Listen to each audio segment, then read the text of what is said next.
Media dictionary के सुधी श्रोताओं को डॉक्टर धनाकर ठाकुर का नमस्कार। उपराष्ट्रपति महोदय ने भी कई बातें छेड़ी है कि संविधान के मूल प्रस्तावना में वह भी संशोधन नहीं किया जाना चाहिए था। ये मेरा व्यक्तिगत मत बहुत वर्षों से है और मैं कहता रहा हूं कि संविधान में धर्मनिरपेक्ष और समाजवाद ये संविधान के 42वें संशोधन के द्वारा जोड़ा गया है।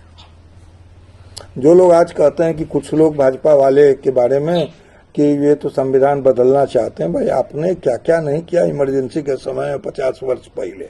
आपने तो संविधान की हत्या ही कर दी थी। उसी में ये दोनों शब्द भी जोड़ा। मैं समाजवादी क्यों अपने को कहलाऊं भारत के नागरिक के चलते? समाजवाद का क्या अर्थ है? हिंदूवाद से बड़ा कोई समाजवाद तो हो ही नहीं सकता है। और हिंदू धर्म को तो सुप्रीम कोर्ट ने माना है कि ये जीवन की एक पद्धति, ये कोई पोंगापंथी ये नहीं है। ये इस्लाम और क्रिश्चियनिटी की तरह कोई एक ये नहीं है। तो आप धर्मनिरपेक्ष की जगह आप पंथ निरपेक्ष आप लोग बोलना शुरू किए हैं। जरूरत यदि इसकी होती तो ये चीज संविधान में पहले होता। संविधान की मूल चीजों से आप छेड़छाड़ नहीं कर सकते हैं, ऐसा सुप्रीम कोर्ट का मत है। तो संविधान की जो मूल चीज है वो प्रस्तावना है, जिसमें कि हमारे सारे चीज सन्निहित है। वहां पर आपको चेंज करने का यह अधिकार किसने दिया था? और वह एक ऐसी संसद जिसने कि तानाशाही का अनुमोदन किया था, जिसको उखाड़ फेंका गया। बाद में चूंकि उन्हीं के तरह के कुछ लोग जनता पार्टी में आ गए थे, उन्होंने यह कह दिया कि इस शब्द को रहने दिया जाए। अभी समय आ गया है कि इन दोनों शब्दों को हटा दिया जाए। धर्म तो वो धारण करने वाले चीज है, उसे निरपेक्ष कैसे रहा जा सकता है? भारत में धर्म की जो कल्पना है बाहर के रिलीजन के कल्पना से अलग है। यहाँ धर्म का ट्रांसलेशन धर्म है, रिलीजन नहीं है। इसलिए यहाँ सेकुलर की तो बात ही नहीं उठती है। हम धार्मिक हैं। संविधान की मूल जो प्रति थी उसमें तो भगवान राम का चित्र है। तो आप कहिएगा उसको हम मानते ही नहीं। ठीक है, आप मत मानिए।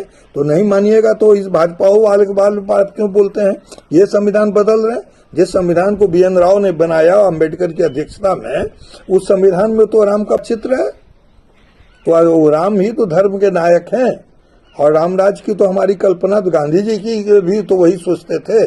तो धर्मनिरपेक्ष हम क्यों होंगे और समाजवादी क्यों? समाजवाद तो मार्क्स का जो डायलेक्टिक मटेरियलिज्म है उसी का एक थोड़ा सा परिवर्धित, जर्मनी में जब आया उसका वह स्वरूप है।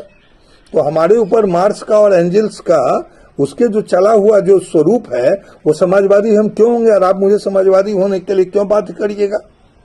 क्योंकि आपके पास अधिकार है, आप मुझे समाजवादी बनाइए। तो एक पॉलिटिकल चिंतन है।